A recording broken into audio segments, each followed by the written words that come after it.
नमस्कार मित्रांनो. तर आज जरा घर तुम्हाला टकाटक दिसते कारण आज आपल्यात पाहुणी येणार आहे ती. त्याकरता हिनं आज सगळं पुसून फिसून मस्त घरातलं का नाही स्वच्छ केलंय. अजून तिची बाहेर काही तर काम चालू आहे ती. पण पाहुणी कोण येणार आहे ती ते तुम्हाला आल्यानंतर दाखवायचं होतं, पण पाहुण्यांना यायला झालाय वेळ आणि तिची कामं तिकडे चालू आहे. इथनं काही दिसत नाही. शेळ्यासनी पाणी पाजायला लागली.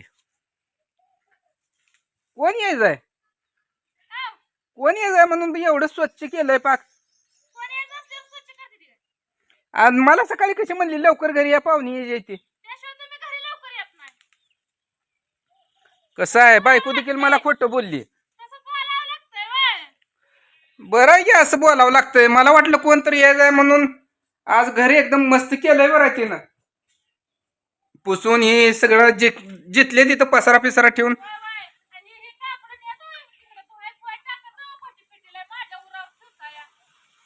कुणाची आहे ती साड्या, ती परत कार्प आणि त्या दोन पोरांच्या पॅन्टी आहे त्या, ती लॉन्ड्रीला टाकायची का?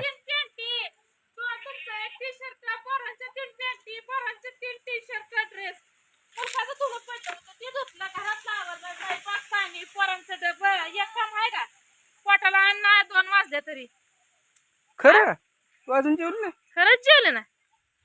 तू माझी वाट बघत बसली का कामामुळे जेवली नाही? काम आहे सकाळ तर ना. तर मित्रांनो, मी बाहेर गेलतो जरा बरं का. हिनं मला सांगितलं पाहुणी यायला लागली, त्यांचा फोन आलाय लवकर घरी या म्हणल्यावर मी आलोय. तिला म्हणलं होतं जरा घरातलं स्वच्छ कर आणि दारातलं किती बी स्वच्छ करावं.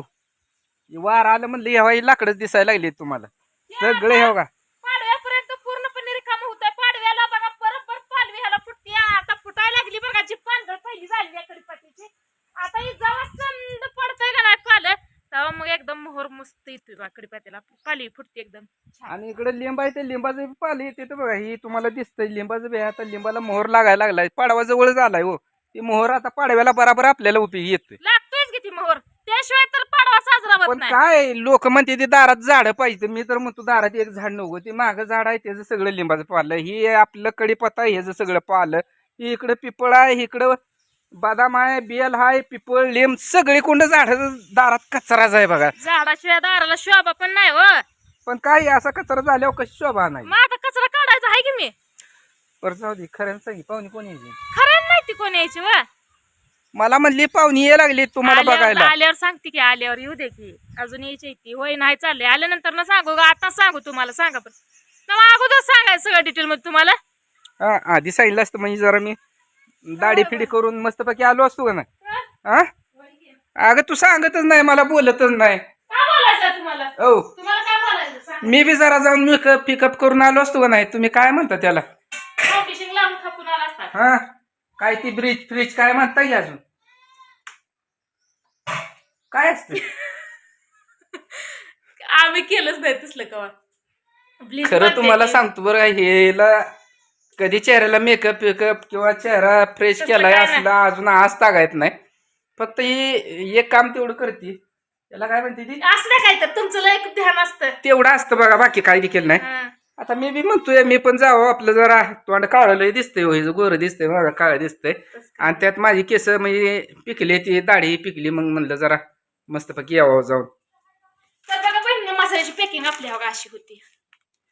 1 किलोच पॅकिंग आहे. असे पॅकिंग एकदम सुरक्षित येतंय बरं का. हे असं पॅकिंग करून ठेवलं ह्यांनी. असं घरचं सगळं काम उरकलं, पॅकिंग करून ठेवलं. आता कालचा गुरांचं दिवस बी अजून आहे. तसाच गेला.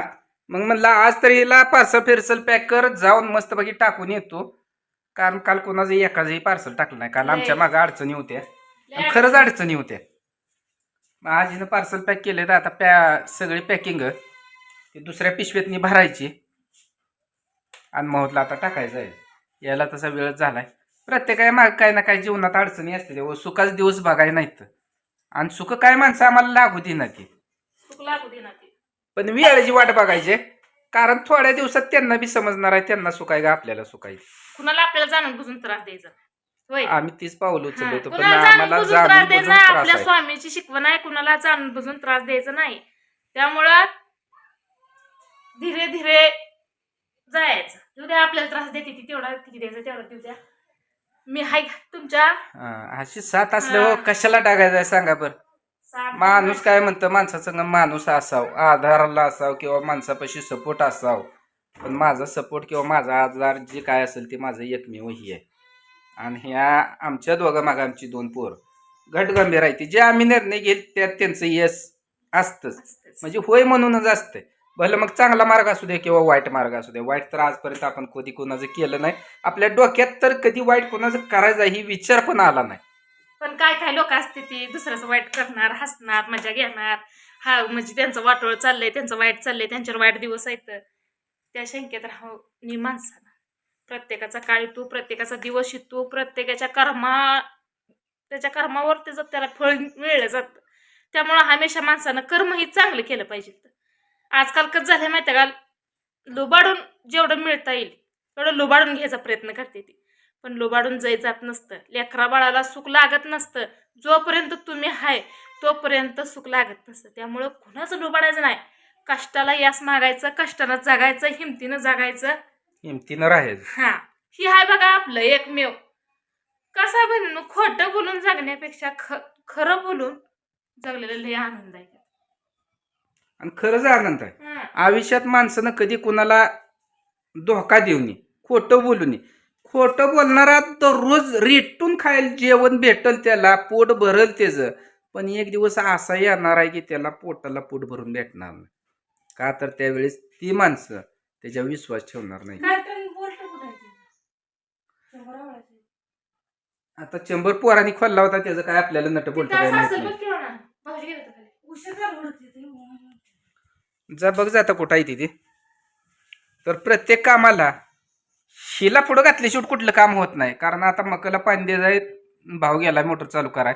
पण 100 आवळायला त्याला ती नट कुठं ठेवली ती सापडत नाही. घरची करती धरती चांगली असली ना तर प्रपंचात खरंच सुख बी आहे आणि रंग बी आहे. आणि आम्ही आमच्या जीवनात खरंच सांगतो सुखी आहे.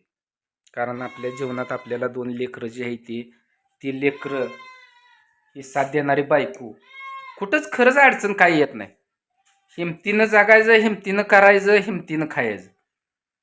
फक्त एकच शिकवण दिली आमच्या आईबापानं की कधी कुणाला वाकून मुजरा घालायचा नाही, कधी कुणाच्या शरण जायचं नाही. जिद्दीनं ज्या वेळेस काय नव्हतं त्यावेळेस बी त्याने जिद्द करून शिकवलं की जिद्दीनं कसं जागायचं ते. आणि आता ते आपल्यापाशी नाही ती तरी पण त्यांनी सांगितलेल्या शब्दावर आपण जिद्दीनंच राहायचं. मस्त आता हात धुवून मागं लागलीत की ही वाकून आमच्यापर्यंत आली पाहिजे. ती यांनी ह्यांची चुकी मान्य केली पाहिजे. चुकी आपली कुठं काय नाहीच काय, पण आमच्या शरण आली पाहिजे. शरण यायच द्या सोडून. परमेश्वर आहे आम्हाला, परमेश्वराची साथ आहे.